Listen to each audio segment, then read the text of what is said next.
It's an interesting time for business. Tariff and trade policies are dynamic, supply chains are squeezed, and cash flow, it's tighter than ever. If your business can't adapt in real time, you are in a little bit of hurt. So how do you get full visibility and adapt in real time? Over 42,000 businesses trust NetSuite by Oracle, your AI-powered business management suite. It brings accounting, financial management, inventory, and HR all under one roof.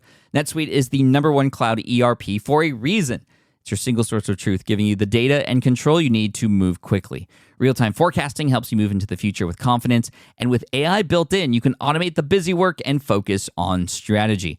NetSuite helps you see what's stuck, what it's costing you, and how to pivot fast. If I were running a business with a lot of moving parts, I'd use NetSuite for full control over everything. Tame the chaos with NetSuite. If your revenues are at least in the 7 figures, download the free ebook, Navigating Global Trade, 3 Insights for Leaders at netsuite.com/SPI. That's netsuite.com/SPI. The perfect product launch. It's the goal for every brand marketer. High heat, fast sellout, and fans posting recipes like trophies. What do Sydney Sweeney's soap drop, Taylor Swift's tickets, and your next launch have in common? Well, they're not bought, they're bragged about.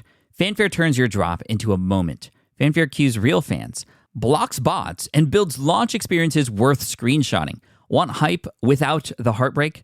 Get Fanfare's 5-step hype drop playbook with our proven success formula and make your next launch unforgettable at fanfare.io/playbook. Again, fanfare.io/playbook.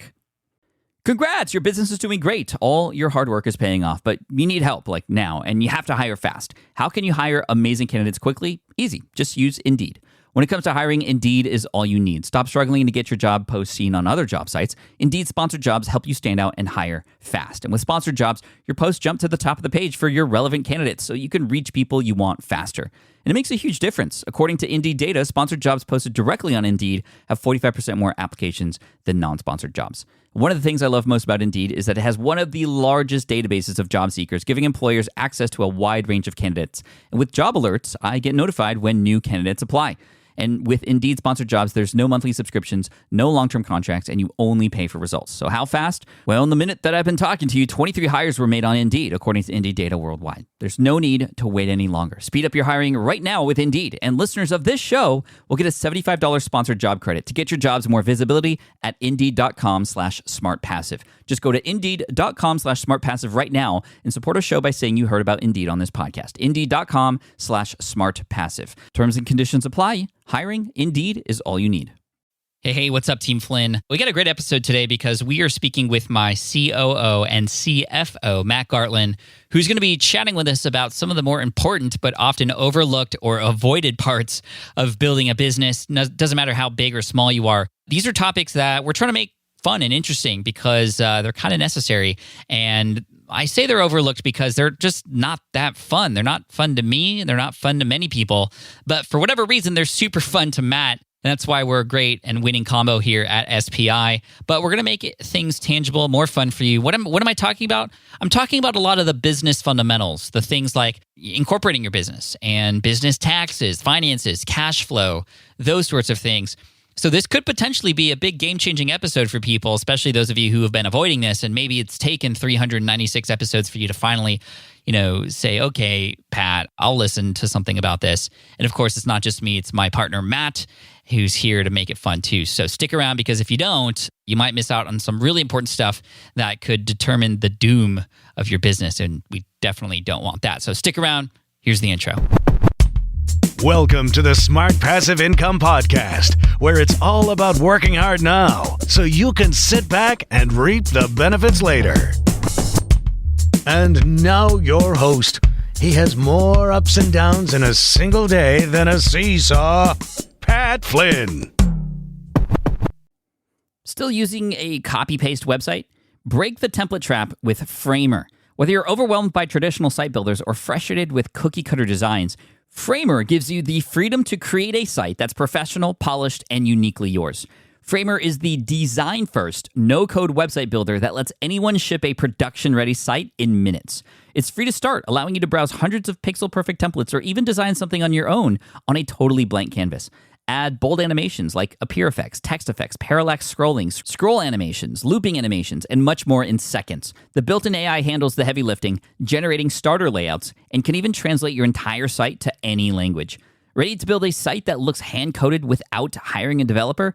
Launch your site for free at framer.com and use code SPI to get your first month of Pro on the house. That's framer.com, promo code SPI. Framer.com, promo code SPI. Rules and restrictions may apply.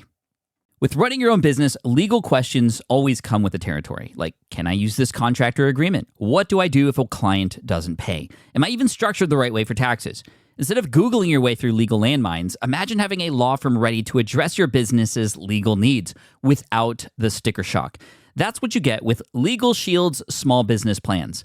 Legal Shield helps entrepreneurs access real legal help on contract reviews, collection letters, business formation guidance, and even help navigating IRS audits.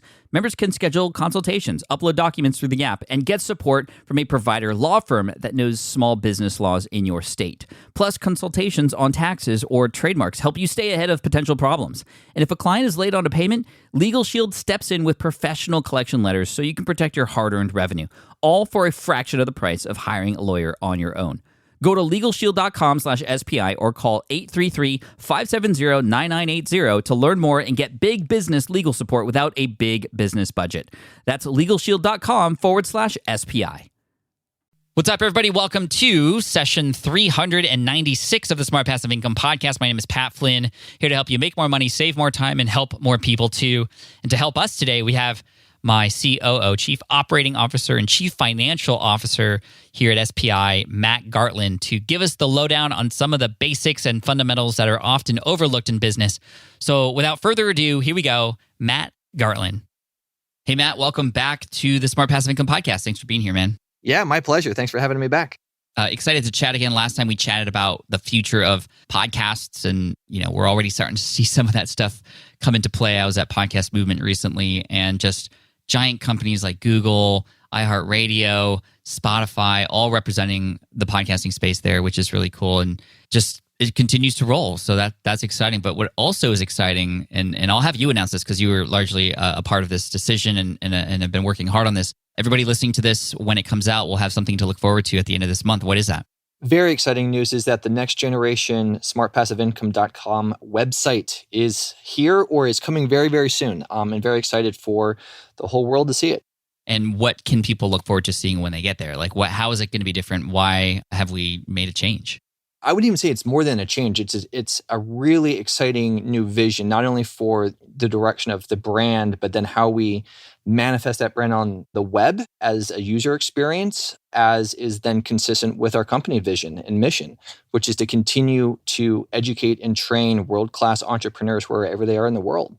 So we have taken a really top-down approach, really with the entire team, but especially, Pat, yourself, some of our strategic partners that we'll get to in a moment, and thinking critically about how we want to deliver content and resources in such a manner that they're easy to find, better to find than maybe they even are today on the current website, can discover the right tools and resources wherever and whenever they are kind of in their journey. So it's an entirely new sort of construct for the web. So a couple key things maybe to discuss in terms of that web experience. Number one, a really big publishing strategy shift away from episodic blog posts into complete published guides. These guides will be free. They'll be chapter-based. They'll be organized into our core pillars that we believe and teach as SPI. And it establishes a framework and a pipeline to expand into new avenues of different topics that are germane and, if not even critical and seminal to entrepreneurship, that we can grow into. Publishing is itself a vertical that we actually don't write or publish a ton of content on, and we want to do more of that. So that's just one example. So guides are huge. And the second thing is that obviously, Pat, you've been the face and the driver and the founder of SPI from the very beginning. But what's exciting, especially given the team's absorption into SPI this year, bringing on and working with other strategic partners, is it's an expanding universe of really important cast of characters or people that have superpowers. So we want to be able to bring forward more characters as a part of the brand identity. So we'll see that across the website as well.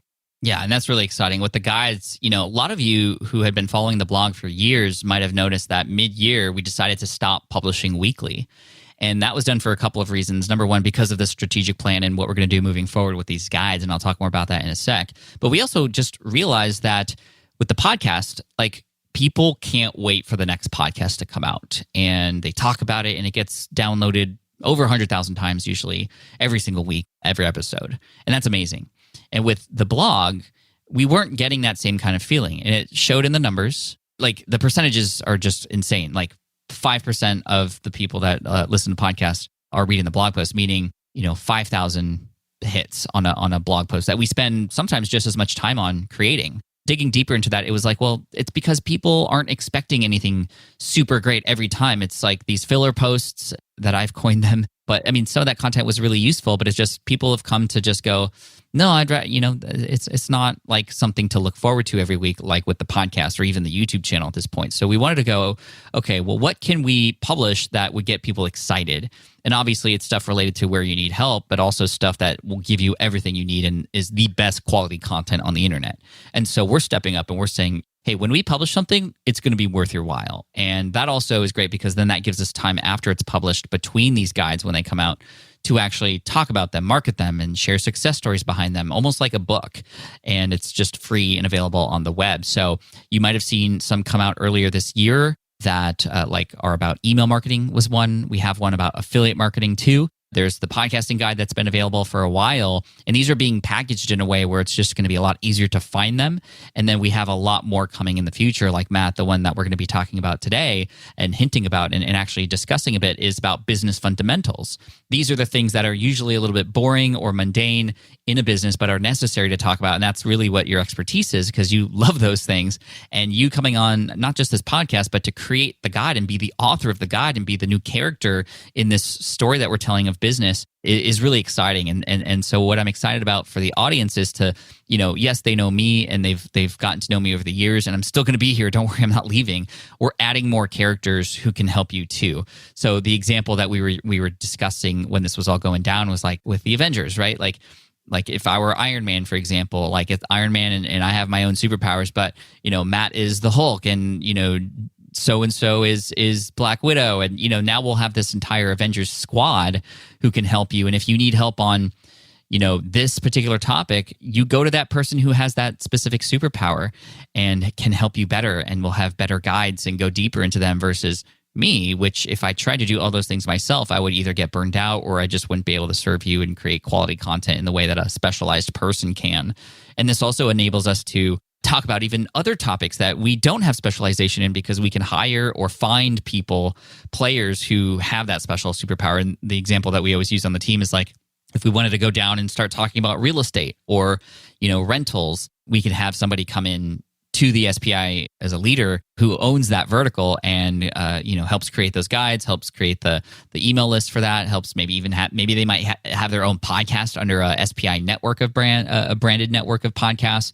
Like so many amazing things open up when we structure it this way, and hopefully you're all getting excited about that, so that when you do come to the website, you're going to find stuff that is amazing, just like you do on the podcast and on the YouTube channel. So it's exciting, Matt. I hope you're excited about it too. Oh, it's one of the biggest things that we've been building to this year. Incredibly excited, and that's probably even being a bit mild because it's something that even Pat, you and I, we've been talking about even for the last 2 years. It feels like how do we really revolutionize our web experience? Not to just do a quote unquote redesign for the sake of it, but to really, with great intention and strategy and purpose, come up with concepts and user experiences that presents the content, delivers the content, all the resources, as we've been describing here, in a manner that for the fans and the folks that we have the privilege of serving, it's the right experience that they keep wanting to come back to, right? Time and again, to keep learning and keep engaging with us. So it's a big deal. The most popular post on my website for the last 3 years, the one that's driving 40% of our traffic, is one post, and it's our guide on podcasting, right? Our podcasting tutorial, which is amazing. And we'll link to it in the show notes and everything for you. We need more content like that really dives deep into these specific needs and wants of what people want to do to grow their business. And one of those things is, business fundamentals, which I'd love to shift the conversation to that, because this will be very much displayed and detailed in the guide that you are creating, the multiple chapter series on the blog that'll be coming out very soon. which is really, really exciting. And you've put a lot of time and effort into really helping people walk through some of the, like I like to say, the not so fun parts of business, but are very necessary. I want to make them fun. And you're doing that with the guide. But let's talk about some of these things. So when you consider business fundamentals that often are overlooked, what are those things, Matt?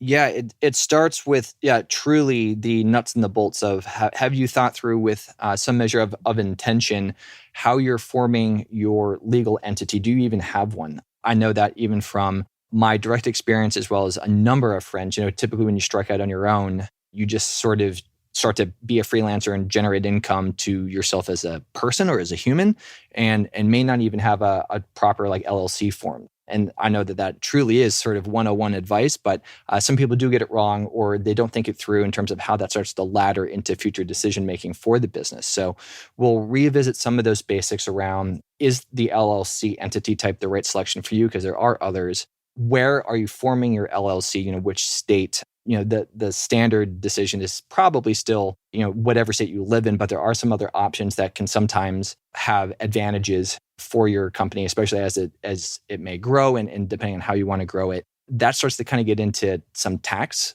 planning and tax thinking around, okay, where's your organization based? How is it seen in the eyes of the IRS? Because that can have different implications in terms of tax matters. Again, really boring stuff as, Pat, you're setting up, but these are things that have real teeth to them if you don't think them through and maybe don't set them up properly the first time. That's really like the ground floor, and then it rolls forward from there. So if you want me to, I guess, kind of articulate a few more points here, we get into like business partnerships. You and I have that, Pat, you're business partners with a couple of different people in a couple of different ventures, and that's maybe a little more than just fundamentals per se, but, really aligning with partners on vision and mission and core values for, what your company is meant to achieve. How do you think about articulating and structuring a proper operating agreement? If you do have business partners, you got to think that stuff through very carefully. And Pat, you and I have done that, I think, very well in the past. So like, how do you think that through? And if you are forming an organization for the first time with co-founders, this is a subject that while maybe not so basic in nature, you are crossing that bridge from the get-go. And we want to be able to educate and empower, other entrepreneurs and folks like us from the get-go to not feel bad about that, right? Not worry about that as much. It can be something that is a little bit scary, quite frankly, to like have this conversations with potential business partners. What sort of terms do you need to discuss? And we want to provide at least the beginnings of a backbone for like what things should you discuss, with partners towards the formation of a very well built, operating agreement. Mm-hmm. And you had mentioned just briefly the tax planning stuff, but there are a lot of things in and around money that are also going to be in these kinds of things too, like business checking account and those kinds of things, and using a credit card in your business and the implications that might have and how that's good but maybe not so good, and all these kinds of things as well. Because most people who are listening to this, especially those who have not yet started a business, are going to be overwhelmed by all these things. And in our job, and Matt's job in particular with this guide that's coming out and some of the conversation we're going to have momentarily, is just to help make it seem more doable for you and give you literally the steps that you need as well. Back in 2008 and 2009, when I first started at SPI, I did discuss these things briefly. And it was only because I only knew what I knew and I was just posting as I was going. And now we have a decade of experience and Matt and his professional experience to come on board and help and serve as well, much better than I could. And that's why, and this is an example of one of many that will happen in the future of these key players who have better expertise than I do who are going to come on. And so I'd love to know what you think in the comments section of this podcast or somewhere on social media at Pat Flynn.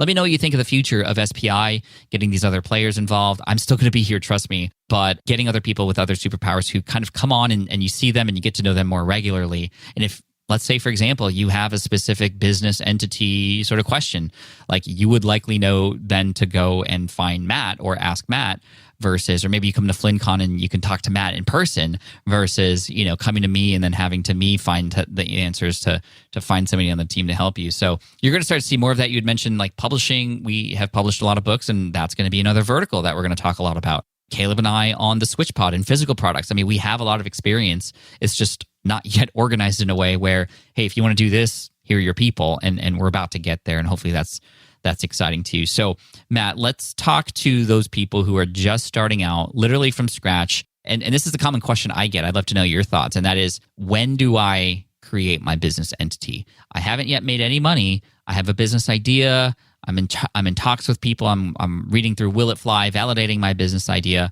When does the entity come into play? Probably a little bit earlier than you might normally think it will. You don't need to be 3 months out or anything super crazy. But when you think you're getting reasonably close to taking action, when you think that you're getting close, for example, to maybe signing your first freelancing client, or you're getting ready to not necessarily resign from your day job if you have a day job, but if you're getting close to start making business investments, if you're thinking about, for example, maybe you don't have a client yet on a freelancing project, but nonetheless you maybe have the means and some capital to invest in a website. Any business expenditures should be made through a business entity. And actually, that's probably the better starting point because oftentimes people will start spending money before they make money as an entrepreneur or as a freelancer. So when you're ready to start spending even your first dollar, it behooves you to have some of these business fundamentals in place. So you mentioned, Pat, some of the financial aspects, of this realm of topics. So yes, a business checking account, you can't get that until you have your entity registered. That's getting your LLC formed if that's the right entity type. It's then from there registering, getting your EIN from the federal government. Then you take those inputs and you can create a checking account. Down the road, it is typically worthwhile to consider then a corporate credit card. That starts to, if that is the right decision for you, down the road can be a means to develop credit for in the name of the business itself. And then certainly if you use it wisely and responsibly is an effective tool to help with cash flow management, which, Pat, as you know, is something that is near and dear to my heart. The mismanagement of cash ruins more companies than anything else.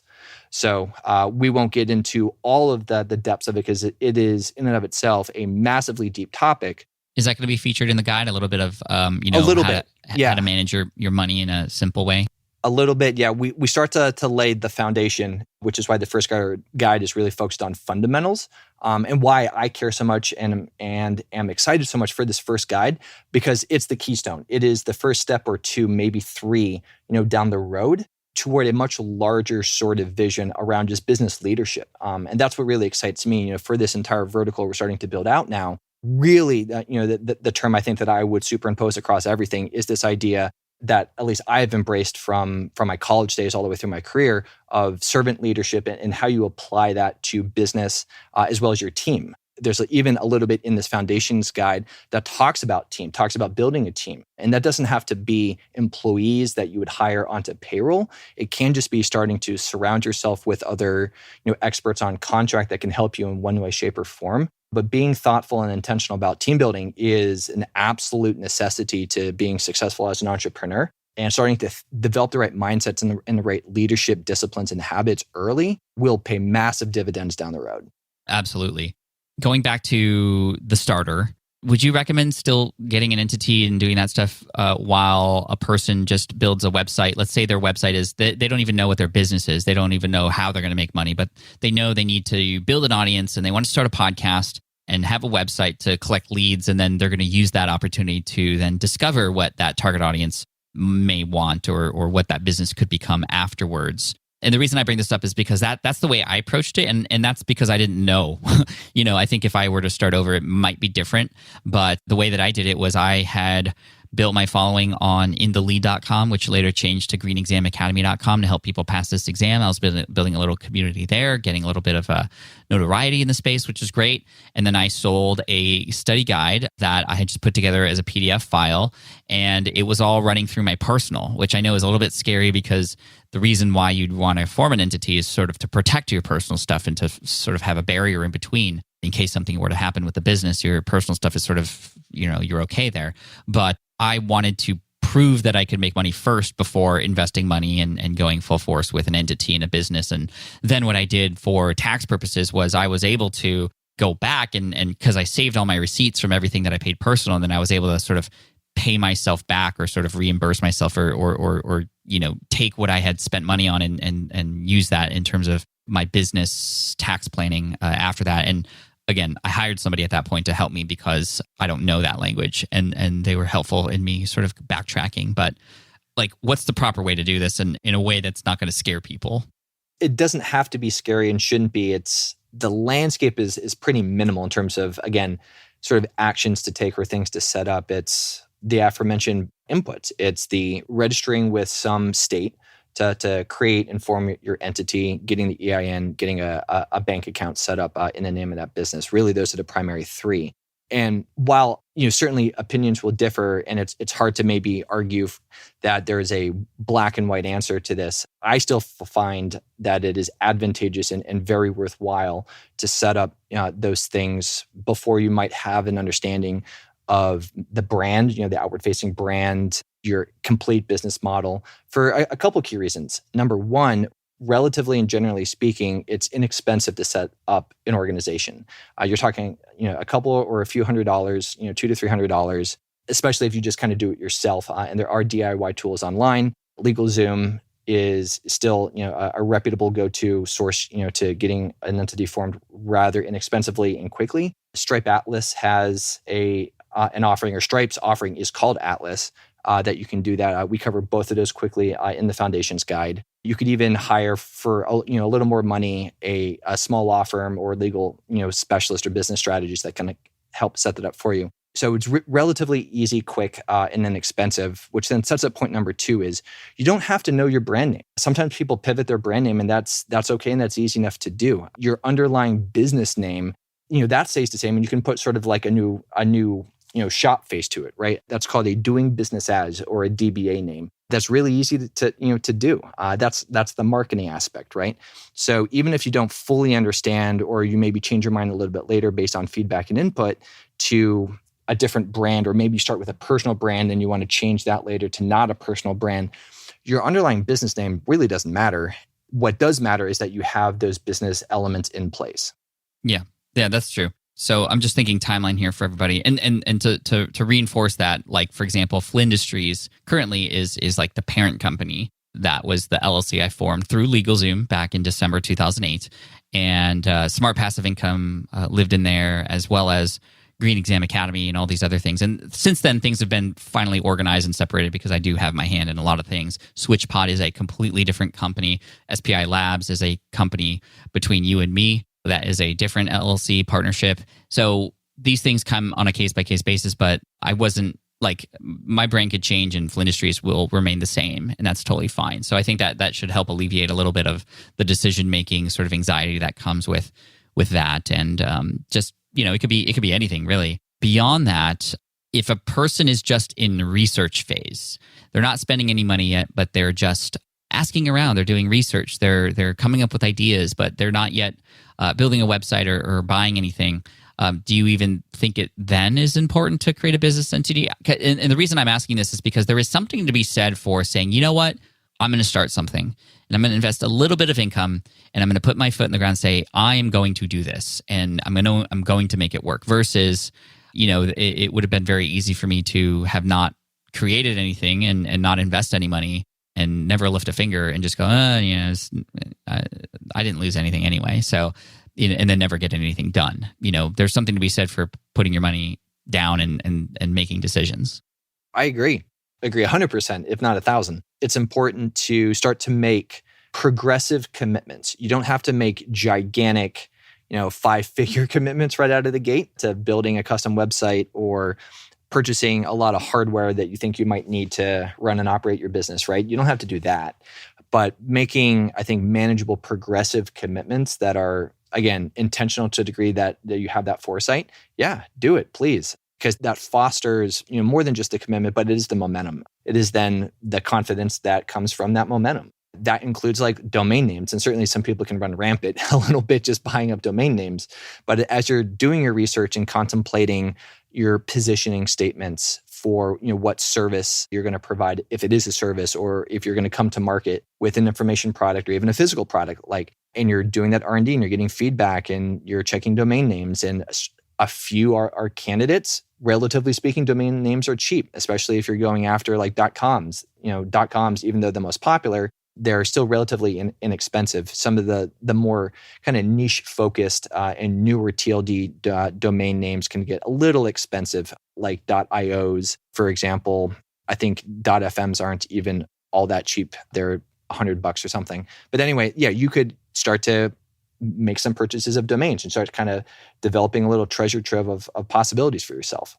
That's really cool. So let's shift the conversation from, okay, the beginner, let's help them think about the future, but also help those who are existing with a business already. One of the things that is your superpower as well is related to cash flow and money coming in versus money coming out and auditing what's going on.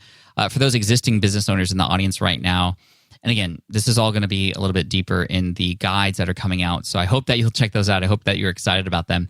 But for right now, number one, what are some cash flow mistakes that are very common? And then what are some strategies and methods that you use to just keep a pulse on and understand how money is flowing in the business? Yeah, it's a massively important topic. I don't think and don't prescribe, waiting to start thinking about and sinking your teeth into this topic, even if you are just getting started out.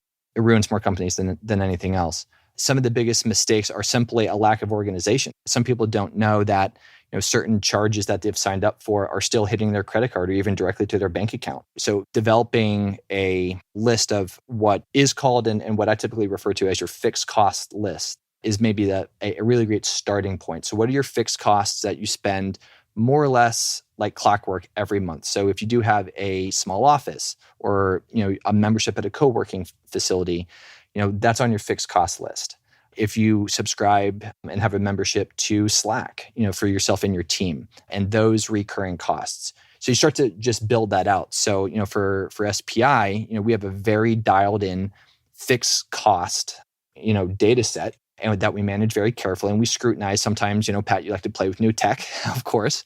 So okay, we'll sign up for something and we'll try it for a couple months. And if you're not using it, if it's not delivering value, then we should sunset that, right? We should take that off the fixed cost list. So grooming that regularly is probably the second thing that I would say certainly relates to the first. The first being build your fixed cost list. Second is to groom it on, call it a quarterly cadence, in general fiscal strategy. Certainly at scale, doing things on quarterly reviews and quarterly basis is a pretty proven cadence, especially when you get to a point where there's so much happening within the business, not even just from a cash flow management standpoint, but business planning and financial audits and tax matters. The months go by pretty quickly. So quarterly is a good review sort of period. But anyway, so beyond fixed costs, and that was sort of number one and number two, both relate to fixed costs.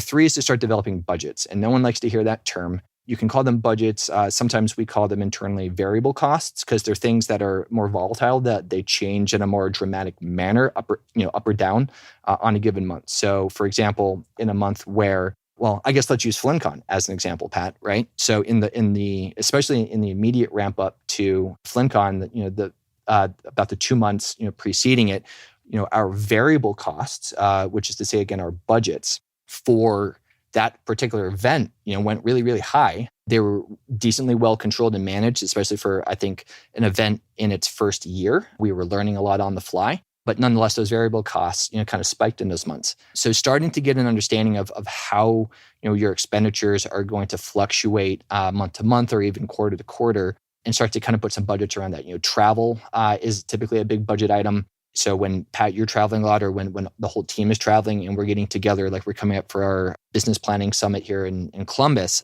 in a few weeks, at least compared to when we're recording this, we know that and we have, foresight to that and can start to develop that budget for it. So I guess I would call that number 3 on the list, is to start kind of building out your variable cost or budget list, different things that you're making more discretionary decisions around, making expenditures.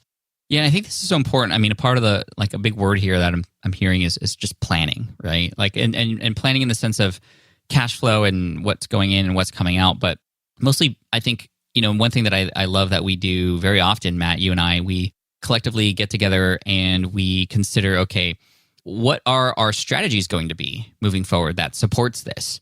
and, strategies that are used for marketing and selling that bring money in, but also, okay, to help support us with that, there's money going out for ads and all these other kind of things.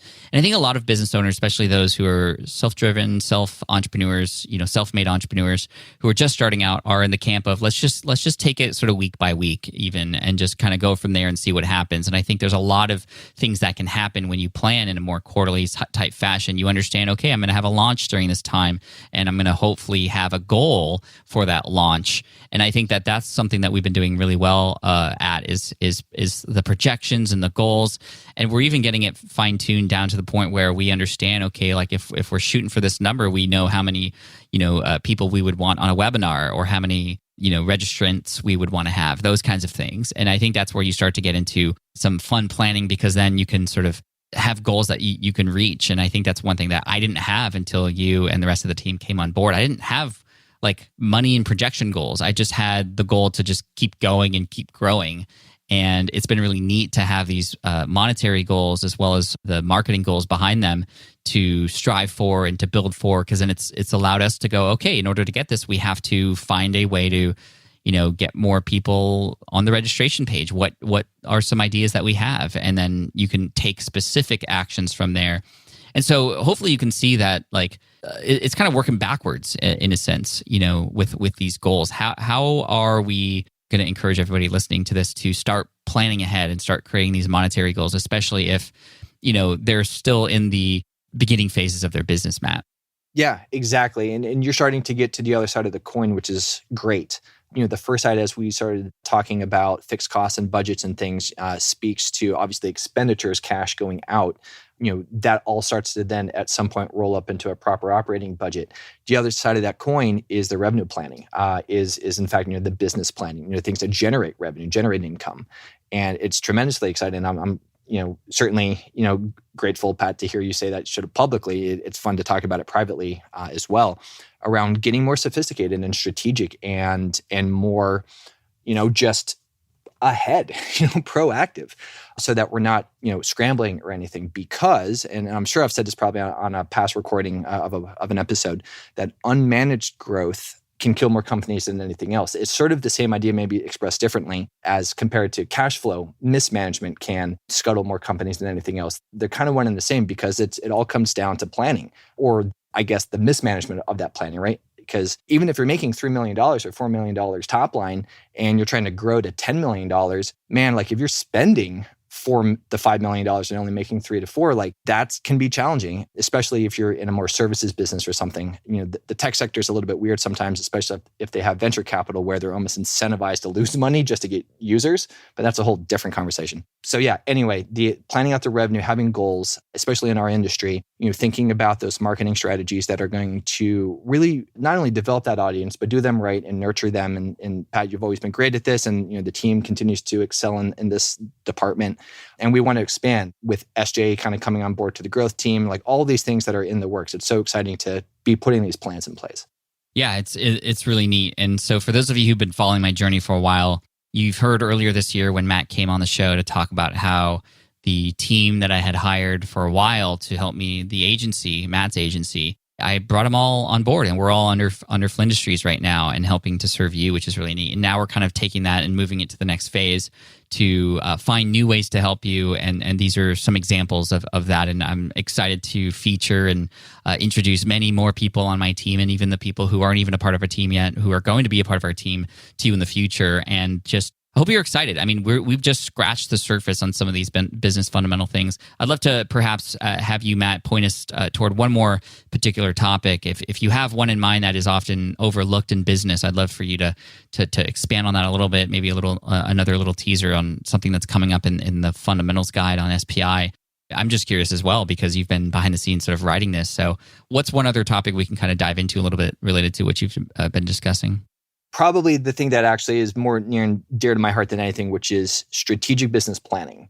Probably also very boring, but as I like to say, I think these days, Pat, you're party in the front and I'm business in the back, and I'm at least personally way okay with that. Because this strategic business planning topic, when you grow out of the fundamentals, but you master those fundamentals and you start to to embrace them and use those as progressive progress towards, growing your business. This stuff gets really cool and starts to cinch together some of the topics we've already discussed here today, where you're putting in, at a time, 12-month growth plans. You have really dialed in operating budgets.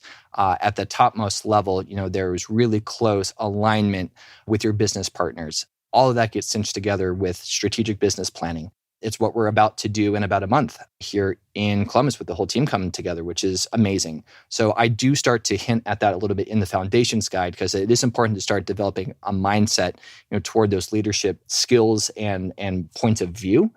And there's a bunch of those, specific sort of methodologies around how you build a real proper strategic business plan that I can't wait to write about. Again, we touched on it a bit in the foundations guide, but it will become another dedicated guide, in sort of the vertical, that we're building for SPI, around business fundamentals and just business development at large.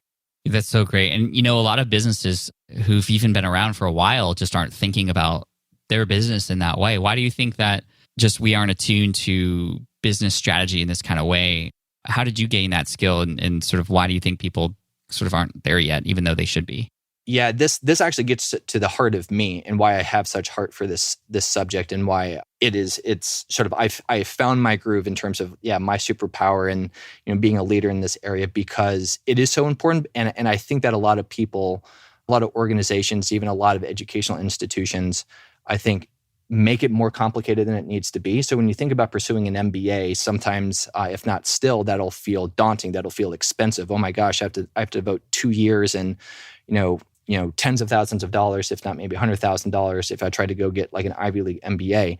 What I care about is taking the essence of those skills. And I have been fortunate to have been exposed to some of those experiences myself.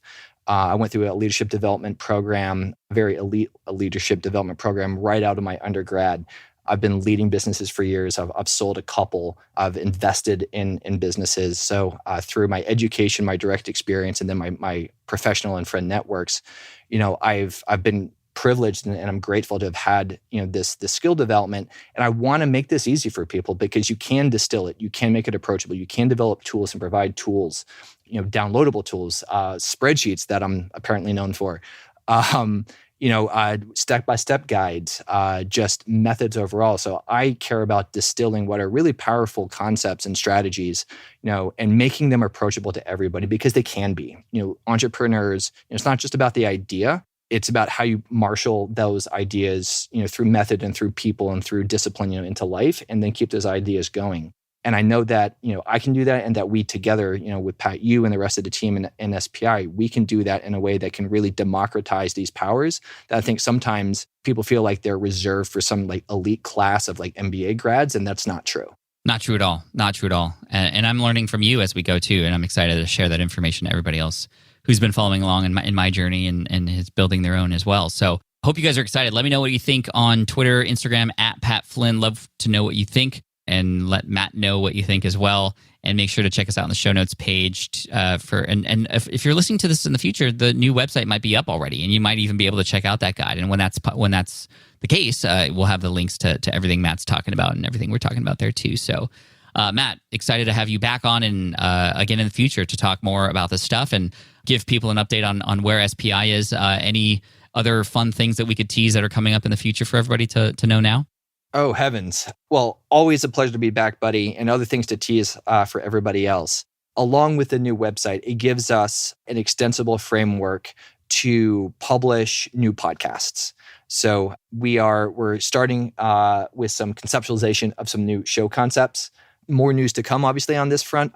But, Pat, you and me and other members of the team getting on the mic with some different shows aligned to some of these different pillars and verticals we're talking about. Maybe having a dedicated podcast, for example, on, business leadership and business development, something that I would host. I used to host a show and am just chomping at the bit to get back on the mic. So excited for that. And I think I could share a lot more, but I'll stop at that one. We got a lot more to come, you guys, and it's all because we want to help you, and we have a lot of things to share. And hopefully we're going to be able to organize it in a way that'll be easy to consume too, which is the whole point of this new web redesign and new vision moving forward. And we're excited for you to be a part of it. So thank you so much for listening in today. I appreciate you. And thank you, Matt. Yeah, my pleasure. All right, I hope you enjoyed that episode. Matt, thanks for coming on, as always, and we're going to have you on again, I'm sure, to talk about some of these things. And for those of you who haven't, or maybe forgot, but we talked about it a lot in the beginning, and that is these guides that are coming out in the new direction of Smart Passive Income. I'm so excited to share this stuff with you, and it's likely going to be revealed, debuted, or whatever the word is, in November of 2019, depending on knock on wood, how things go and if everything goes according to plan. But I'm recording this a couple of months ahead of time to that date, but I've already seen a lot of the wireframes and a lot of the high fidelity designs, and oh man, I'm so excited. You know, the website's always been a big pain of mine. I've never really felt like it was me or it was us. It was nicely designed, and it was very, lots of illustrations and vector drawings, and it just, it was great, but it just didn't scream me. It didn't scream easy to use. It didn't scream helpful, and that's exactly what we're creating. That, in addition to not just how it looks, but also the frequency of posting and what gets posted. I want to get you excited again about what gets published on the blog, and I don't want you to feel like you're left behind, but get excited about when the next big publication, the next guide comes out. This Business Fundamentals Guide is just one of several that'll be available when the new website pops up, and we got more in the backlog as well, using a team of players to help support us here at SPI, and I'm excited for you to come along and enjoy all this free content, including the podcast here. And of course, more podcasts coming your way. I was going to say Patcasts. I guess I had once thought of, how there's vlogs in video, like vlogging, where people are like filming themselves just in their daily life. I was thinking of creating a plog, Plog, like a podcast log where I am just recording my daily life in podcast, and I call it like the Patcast or something. This is like plan X in a number of different things that I've come up with, but I put them all in a shoebox and I wait till the time is right, because right now I know I got to focus on the things I need to focus on. And right now I need to focus on telling you where to go to get the show notes and everything we talked about today. smartpassiveincome.com/session 396. And hey, big shout out to all of you. If you're in the car with a little one and you're still listening to the show after all that we talked about today, hopefully there was some interest from the little ones. And if not, maybe they're too young. I appreciate you sharing me and my team with you and your team. That just means the world to me. We always keep it swear-free and safe here on the podcast. And I know that with this particular topic that is sometimes very unusual for people to remain swear-free. But hey, kids, if you're listening and you know what I'm saying, you rock. I appreciate you for listening to the show. Thank you so much. Maybe you can join us at FlynnCon one of these days. But anyway, thank you so much, everybody. I appreciate you so much. Thank you, Matt. And look out for some stuff coming on smartpassiveincome.com your way very soon. Man, we're just leveling up and stepping it up for you because we care. Because we care, we know we can help. We know we have the best talent and the best stuff to serve you, and hopefully you enjoy it. Thanks so much, Team Flynn. I appreciate it. And as always, Team Flynn for the win. Thanks for listening to the Smart Passive Income Podcast at www.smartpassiveincome.com.